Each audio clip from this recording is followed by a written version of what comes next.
चलो अब लेआउट क्या होता है, तो लेआउट के लिए यार यहाँ मैंने आपको थोड़ा सा एग्जांपल लिया आपके लिए, देखो ठीक है। जब आप कोई भी वेबसाइट बनाते हो उसका एक हेडर सेक्शन होता है, ठीक है, और एक फुटर सेक्शन होता है। ये तो जनरली सी बात है, इसमें लोगो हो सकता है या फिर कुछ भी हो सकता है, राइट। फिर उसके बाद यार हमारे नैब मेन्यू आता है, ठीक है, और नैब मेन्यू भी ऑलमोस्ट ज़्यादातर पेजेस में ये सारी चीज़ें स्टिक रहती हैं, मतलब हर पेज में होती हैं, ठीक है।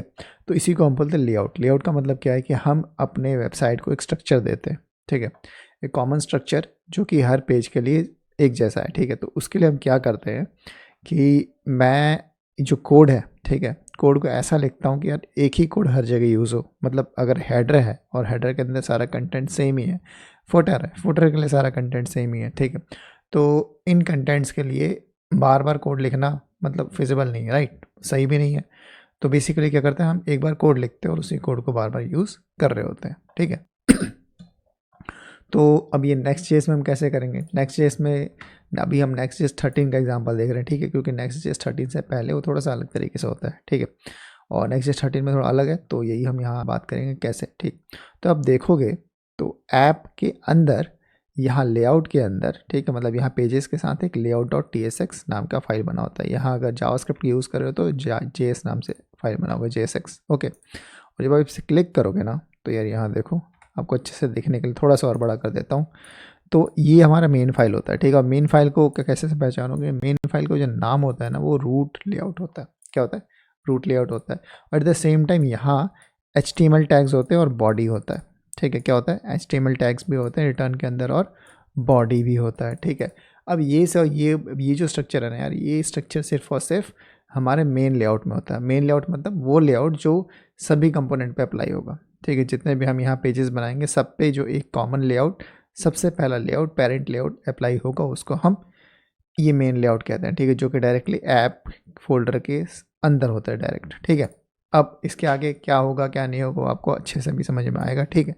मगर चलो अभी हम बात करते हैं कि चलो ठीक है, तो अगर मान लो मैं एक अबाउट नाम का पेज बनाना चाहता हूँ, /अबाउट नाम का, तो अब यार अगर मैं अभी इसको हिट करूँगा, राइट, तो हमें कोई पेज मिलेगा नहीं, ठीक है। क्यों नहीं मिलेगा, क्योंकि अभी कोई पेज हमने बनाया नहीं है। तो चलो पहले बना लेते हैं। बनाने के लिए मेरे को ऐप के अंदर आना पड़ेगा, यहाँ लिखना पड़ेगा एक पेज, एक जिस भी नाम से मैं अपना राउट बनाना चाहता हूँ, तो मैं अबाउट नाम से बनाना चाहता हूँ ना, तो मैंने लिख दिया अबाउट।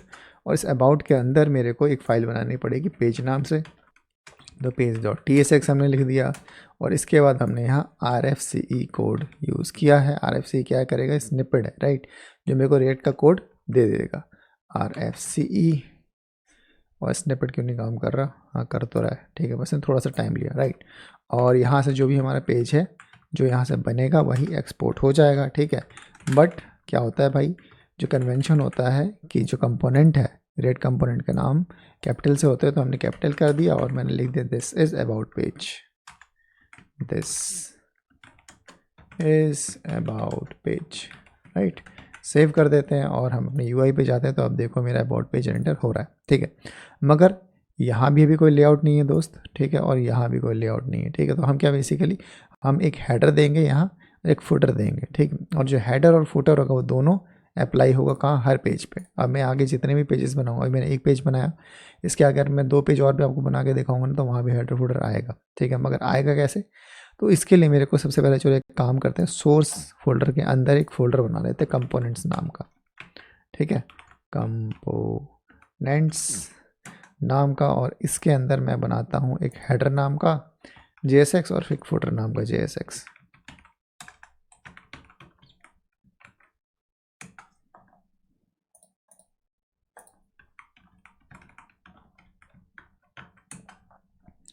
ठीक है, अब हमने हेडर और फुटर नाम का TSX बना लिया। इसके अंदर हम लिखेंगे RFCE, ठीक है, और इसके अंदर लिखूँगा मैं RFCE।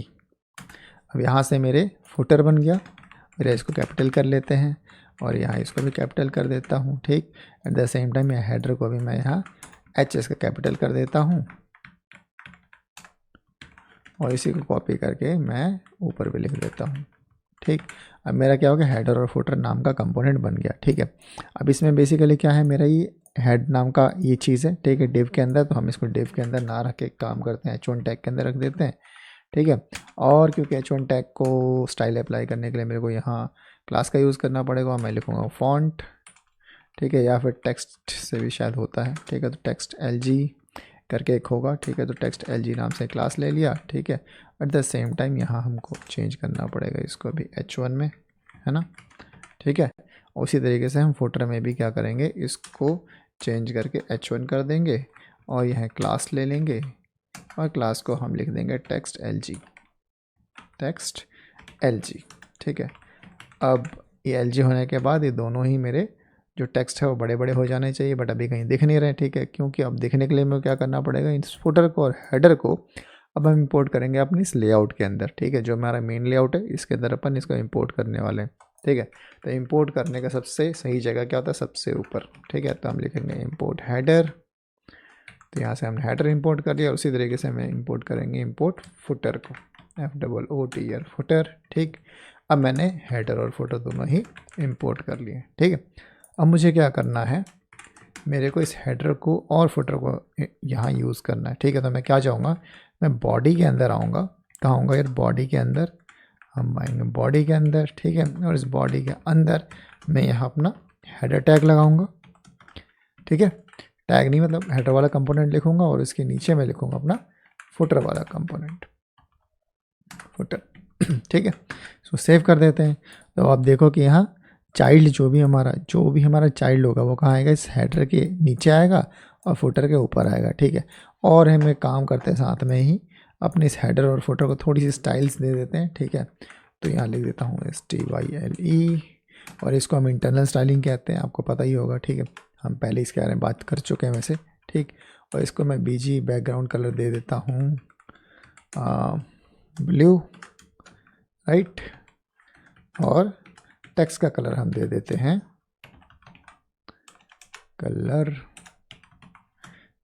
हैं, वाइट। ठीक है, इसी तरीके से हम इसी सेम को कॉपी करेंगे, बस थोड़ा सा कलर चेंज कर देंगे। ठीक है, इसी स्टाइल को कॉपी कर लेते हैं, फुटर में आ जाते हैं और यहाँ भी हम सेम स्टाइल अप्लाई कर देते हैं और यहाँ कलर को मैं ब्लू ना रख के ग्रीन कर देता हूँ। ठीक है, बाकी कलर वाइट रहेगा। राइट, सेव करते हैं।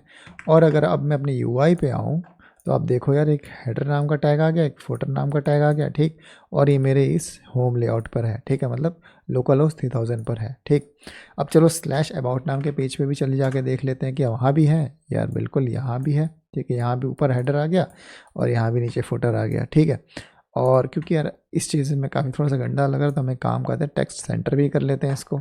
ठीक है, तो मैं इसको कर देता हूँ टेक्स्ट अलाइन सेंटर।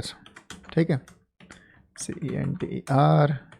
यही चीज़ हम वहाँ भी अप्लाई कर देते हैं फुटर के अंदर, सॉरी फुटर में तो अप्लाई कर दिया, हेडर के अंदर। ठीक है, तो इसको हम यहाँ भी अप्लाई कर देते हैं। ठीक, चलो अभी यहाँ आप देखोगे हेडर हो गया, फुटर हो गया, हमारे बीच में कंटेंट आ गया। इसी तरीके से यार अब मैं अगर यहाँ कोई भी पेज बनाऊँगा, ठीक है, कोई भी पेज, मतलब फॉर एग्जांपल मैं एक और पेज बना देता हूँ इधर, ऐप के अंदर हम एक और फुटर बना देते हैं और इस बार मैं बनाऊँगा contact us, CONTACT contact us नाम से। ठीक है, और इसके अंदर क्या बनाना पड़ेगा, मेरे को पेज बनाना पड़ेगा। तो मैंने लिख दिया page.tsx क्योंकि हम टाइपस्क्रिप्ट यूज़ कर रहे हैं, और फिर मैं यहाँ लिख दूँगा RFCE, और ये करने के बाद वही सेम कैपिटल कर देंगे पहले लेटर को, वही चीज़ हमें एक्सपोर्ट करनी पड़ेगी और यहाँ मैं लिख दूँगा this is contact us page.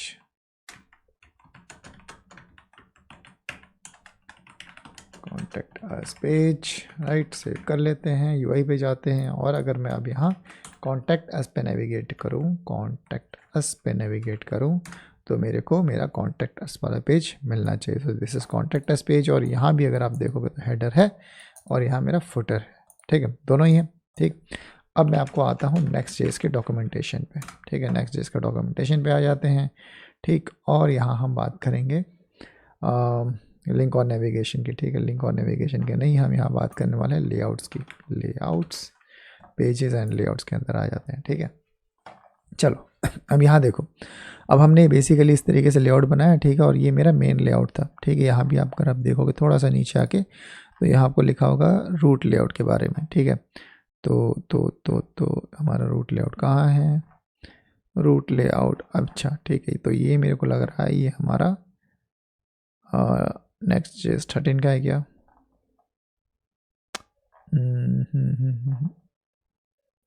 इसमें index.js बन रहा है, नहीं तो हमारा नेक्स्ट जेएस 13 का नहीं है, पेजेस के अंदर है, ठीक है। तो ये हमारा 13 नहीं है, ये मेरा 13 से पुराना वाला वर्जन। तो मैं लिखूँगा नेक्स्ट जेएस 13 लेआउट, राइट, ऐसे लिख देते हैं। तो अपना नेक्स्ट जेएस 13 का खुलेगा, ठीक है। और यहाँ हम देखते हैं, अगर आप यहाँ आओगे तो देखो यहाँ बोल रहा है कि भाई ऐप के अंदर आपको पेजेस बनाना पड़ेगा, और पेजेस के अंदर आप अपना फोल्डर बना सकते हैं, फिर उसके अंदर आप पेजेस बनाओगे तो यही जो अपना राउट होगा वो इस तरीके से राउट होता है। ये तो मैंने आपको दिखाई दिया। अब लेआउट के अंदर आते हैं। लेआउट के अंदर अगर आप यहाँ आओगे, ठीक है, तो ये मेरा रूट लेआउट है, ठीक है। अब रूट लेआउट के बारे में क्या बात है यार, रूट लेआउट रिक्वायर्ड ही है, मतलब ऐसा नहीं है कि मैं इसको एडिट कर सकूँगा, मैं इसको डिलीट नहीं कर सकता, ठीक है। ये मेरे को एप्लीकेशन अलाउ ही नहीं करता, और अगर हम डिलीट कर दिया तो मेरा नेक्स्ट जेएस का एप्लीकेशन को दोबारा बना देगा, ठीक है। तो ये जो मेरा मेन लेआउट है ये हमेशा ही रहेगा, ठीक। अब एक आपको खास बात दिखाता हूँ। अब आप हर एक पेज को अपना कस्टम लेआउट और दे सकते हो, ठीक है। फॉर एग्जांपल अगर मैं अबाउट पेज के अंदर एक layout.tsx नाम से फाइल बनाता हूँ, क्या layout.tsx नाम से फाइल बनाता हूँ, ठीक है। और मैंने अगर इसके अंदर फॉर एग्जांपल चलो हम एक कोड कॉपी कर लेते हैं इस डैशबोर्ड वाला, ठीक है। हम ये डैशबोर्ड वाले को यहाँ से कॉपी कर लेते हैं और यहाँ पेस्ट कर देते हैं, ठीक है। क्या कर दिया हमने, यहाँ पेस्ट कर दिया। अब यार यहाँ से फ़र्क नहीं पड़ता कि आपने यहाँ क्या नाम रखा हुआ है, नाम आप कुछ भी रख सकते हो। फॉर एग्जांपल हमारे लिए यहाँ अबाउट का लेआउट है, तो हम इस डैशबोर्ड को चेंज करके अबाउट नाम दे देते हैं, ठीक है, ABOUT, राइट। और अगर आप देखोगे तो अब मेरे को इस अबाउट लेआउट को यहाँ इस पेज के ऊपर अप्लाई करने की कोई ज़रूरत नहीं है। इसका क्या मतलब है कि ये जो अबाउट लेआउट में हम जो भी यहाँ डिफ़ाइन करेंगे वो अपने आप इस पेज लेआउट मतलब अबाउट के अंदर जो हमारा पेज है ना, जो इस अबाउट पाथवे जो बन रहा है वो यहाँ इस पर अप्लाई हो जाएगा, ठीक है। और इस पेज का जो भी कंटेंट है, फॉर एग्जांपल दिस, तो ये जो कंटेंट है ये एज एन चिल्ड्रन यहाँ पास हो जाएगा, ठीक है। कहाँ पास हो जाएगा, ये एज एन चिल्ड्रन इधर पास हो जाएगा, ठीक है। चलो आपको दिखाता हूँ। अब मान लो कि ठीक है, हमने एक हेडर बना लिया, हमने एक फुटर बना लिया, ठीक है। अब मैं एक नैप बार बनाना चाहता हूँ, ठीक है। तो मान लो एक नैप बार के लिए मैं ले लेता हूँ डिव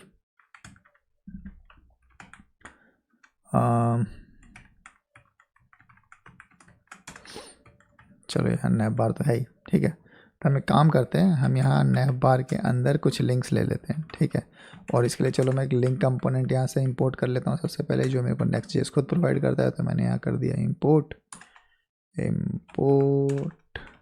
लिंक, राइट। और इस लिंक का हम यूज़ करके अपना कुछ लिंक्स बनाएंगे, ठीक है। तो फॉर एग्जांपल कि यहाँ मैं पहला लिंक बनाऊँगा, और यहाँ मेरे को क्या यूज़ करना होगा, यहाँ मेरे को यूज़ करना पड़ेगा href, ठीक है। तो मैं यहाँ href का डायरेक्ट यूज़ कर सकता हूँ।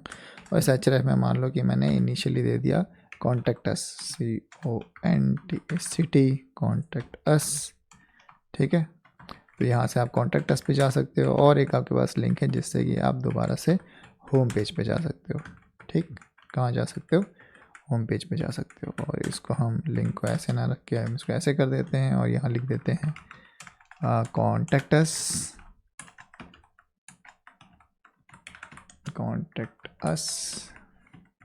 ठीक। और यहाँ पे लिख देते हैं होम,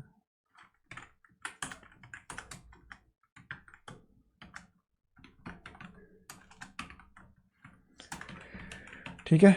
चलो अब अगर मैं इस अबाउट वाले पेज पे जाऊंगा, अब मैं अगर अपने इस यहाँ अबाउट वाले पेज पे आऊँगा, /about कर लेते हैं /ABOUT, तो आप देखोगे कि यहाँ ये दो लिंक अपने आप आ चुके हैं, ठीक है। कहाँ से आए हैं, इस नेविगेशन से आए हैं, ठीक।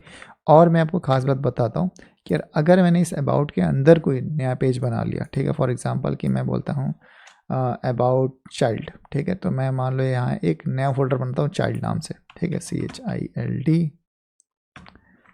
ठीक। और इस चाइल्ड के अंदर हम एक पेज बना देते हैं, ठीक है। एक पेज बनाते हैं यार, फोल्डर नहीं, ठीक। तो एक पेज बना देते हैं। पेज बनाने के लिए मैं लिखूँगा page.tsx, और मान लो मैं यहाँ RFC करके कंपोनेंट बना देता हूँ, ठीक। और वही जाहिर सी बात है कि मेरे को इस P को हटाना पड़ेगा, और फिर यहाँ एज एन इसको कुछ भी रख सकते हैं, ठीक है। इसको हटा देते हैं यार, ये पता नहीं क्या क्या हो जाता है। ओके, सो मैं यहाँ लिखूँगा this is child page, right. और अगर मैं यहाँ आऊँ डिफ़ॉल्ट पेज डबल पी हो गया है, कोई बात नहीं, ठीक। तो यार अब ये इसका जो राउट होगा, इसका राउट क्या होगा, इसका राउट होगा स्लैश अबाउट स्लैश चाइल्ड, है ना। तो चलो अब मैं आपको स्लैश अबाउट स्लैश चाइल्ड पे भी जाके दिखाता हूँ, CHILD चाइल्ड, ठीक। तो आप देखोगे कि यार दिस इज़ चाइल्ड पेज, ठीक है, यहाँ दिस इज़ चाइल्ड पेज आया, मगर ध्यान देना कि हेडर और फुटर तो इधर है ही, प्लस साथ में जो अबाउट का नेविगेशन था, ठीक है, वो भी अभी इधर है, ठीक है। इसका क्या मतलब है कि अब मैं इसके अंदर जितना भी नेस्टेड लेवल पे चले जाऊँ, तो जो मैंने लेआउट यहाँ बनाया ना इस अबाउट के लिए जो मैंने लेआउट यहाँ डिफाइन कर दिया, वो इसके सभी नीचे वाली चाइल्ड तक पास होगा, ठीक है। तो इस तरीके से हमारा लेआउट काम करता है, ठीक। हायरार्की में मतलब अब ऐसा नहीं है कि ये अबाउट कॉन्टैक्ट अस पे पास होगा, कॉन्टैक्ट अस पे नहीं होगा। मैं आपको स्लैश करके दिखाता हूँ। तो मैंने अगर यहाँ डालूंगा कॉन्टैक्ट अस, तो ये जो मेरा अबाउट का लेआउट था, जो मैंने अबाउट पेज के लिए बनाया था, वो अब यहाँ पास नहीं हुआ, ठीक है। क्यों? क्योंकि ये कॉन्टैक्ट अस और ये अबाउट बिल्कुल सेम लेवल पर है, ठीक है। मगर अगर ये कॉन्टैक्ट अस को मैं यहाँ इस अबाउट के अंदर डाल दूँ, तो ये जो अबाउट का जो पूरा लेआउट है जो हमने यहाँ डिफाइन किया था, ये कहाँ आ जाएगा, ये मेरे इस कॉन्टैक्ट अस पे भी अप्लाई हो जाएगा, ठीक है। तो इसका मतलब क्या, पेरेंट के अंदर जितने भी चाइल्ड होंगे, ठीक है, और अगर मैं इस लेवल पे एक लेआउट बना दिया तो वो इसके अंदर वाले सभी चाइल्ड पे अप्लाई होगा। अगर मैंने यहाँ कोई लेआउट बना दिया तो वो भी सारे अंदर अंदर अंदर अंदर अप्लाई होता रहेगा, ठीक है। हमारे इस तरीके से काम करता है लेआउट, किस में, नेक्स्ट.जेएस में। और नेक्स्ट.जेएस में भी कौन से वर्जन में, 13 में, ठीक है। तो अब अगर मैं यहाँ होम पे क्लिक करूँ तो मैं होम पे आ गया, ठीक है। और अगर मैं कॉन्टैक्ट अस पे क्लिक करूँ तो मैं अपना कॉन्टैक्ट अस वाले पेज पे आ गया, ठीक है। तो इस तरीके से हमारे लिंक भी काम करते हैं और इस तरीके से मेरा लेआउट भी काम करता है, ठीक है। तो आई होप आपको लेआउट का कॉन्सेप्ट समझ में आ गया होगा, ठीक है। तो चलो अभी आपका एक क्वेश्चन तो रह गया है ना। तो एक क्वेश्चन आपका क्या रहेगा कि यार ठीक है, अब मान लो क्या ऐसा भी पॉसिबल है, कि मान लो हेडर और फुटर हमने डिफाइन किया, ठीक है। और मान लो मेरा कोई पेज है जिस पे मैं हेडर और फुटर अप्लाई नहीं करना चाहता, ठीक है, बट वो बनेगा तो ऐप के अंदर ही, है ना, बनेगा तो मेरा ऐप के अंदर ही, ठीक है। मतलब मान लो फॉर एक पेज है, ठीक है, तो इसके अंदर मैंने एक फोल्डर बनाया, मगर मैं इस फोल्डर के अंदर जो पेज बना रहा हूँ उस पर मैं नहीं चाहता कि हेडर और फुटर आए, ठीक है। तो क्या ये चीज़ हो सकती है, ठीक है यार, बिल्कुल हो सकती है, ये भी हो सकता है, ठीक। तो इस चीज़ को हम देखेंगे, मगर इस वीडियो में नहीं, नेक्स्ट वीडियो में, ठीक है, कि इसको किस तरीके से अपन परफॉर्म कर सकते हैं, ठीक है। आई होप यार आपको ये लेआउट का कॉन्सेप्ट नेक्स्ट.जेएस में जो भी है आपको थोड़ा तो समझ में आ ही गया होगा, ठीक है। और जो थोड़ा बहुत बाकी है वो हम आगे आने वाली वीडियोज़ में समझ लेंगे, ठीक है। टिल देन यार, have a nice day and good bye.